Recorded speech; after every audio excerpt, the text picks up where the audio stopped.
Patrice Lumumba's coffin has arrived in the southeast of the Democratic Republic of the Congo, where a wake is being held at the site of the independence hero's murder.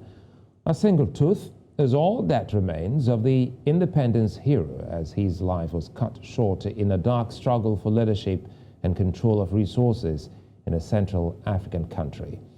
His body was dissolved in acid after he was killed, and his tooth was kept as a trophy by a Belgian police officer. News Centre's Niyi Omoniyi has more on this. This is where the Congolese independence hero Patrice Lumumba was assassinated 61 years ago. The lonely statues pay tributes to one of the key players behind the Democratic Republic of Congo's liberation from Belgium's colonial rule. The member's executionist flew him to Katanga in the southeast of the country, where he faces a firing squad. Le commissaire Franche le prend, il le ramène aussi devant l'arbre. On a pris soin de faire en sorte que Lumumba, qui était l'ennemi numéro 1, le Satan comme les Belges l'appelaient, puisse voir de quelle manière atroce il devait mourir. A single tooth is all that remains of the young scholar and nationalist politician, as his body was dissolved in acid after he was killed, but a Belgian police officer kept the tooth as a trophy and took it back to Belgium. Assassinat, il n'y a pas de coupable. Il n'y a aucun coupable jusqu'aujourd'hui. Et assassinat, il n'y a pas de corps.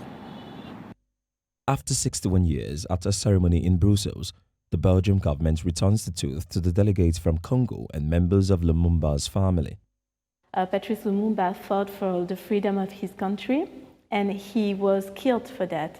And the country never really recovered from that loss until today. Belgium is willing to take very symbolic gestures, very simple and easy acts, but the acts of repairing, the acts of allowing justice to happen, this is not happening. The coffin of the former Belgian Congo's first post-independence prime minister pursued its memorial pilgrimage to the northeastern city of Kisangani. Patrice Lumumba's coffin arrived in Katanga in the southeast of the Democratic Republic of Congo, where a wake is being held at the site of the independence hero's murder. Chilatembo, c'est un lieu de drame, comme disait même son Excellence Monsieur le Premier ministre. Tout le temps que nous étions en route, j'avais des larmes aux yeux, j'étais en train de pleurer. C'est le lieu où on a décidé de l'achever. Et de l'achever parce qu'il avait ses idées, mais il n'était pas achevé. Ces gens-là se sont trompés. Lumumba, pour moi, c'est un maître en pensée.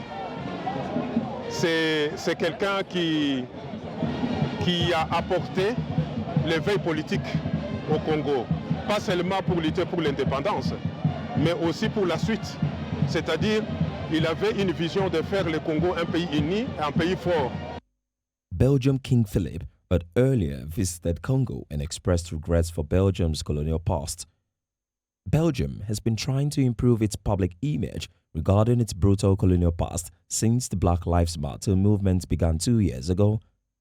The movement prompted activists to deface statues of King Leopold II in Belgium, who colonized Congo in the 1880s.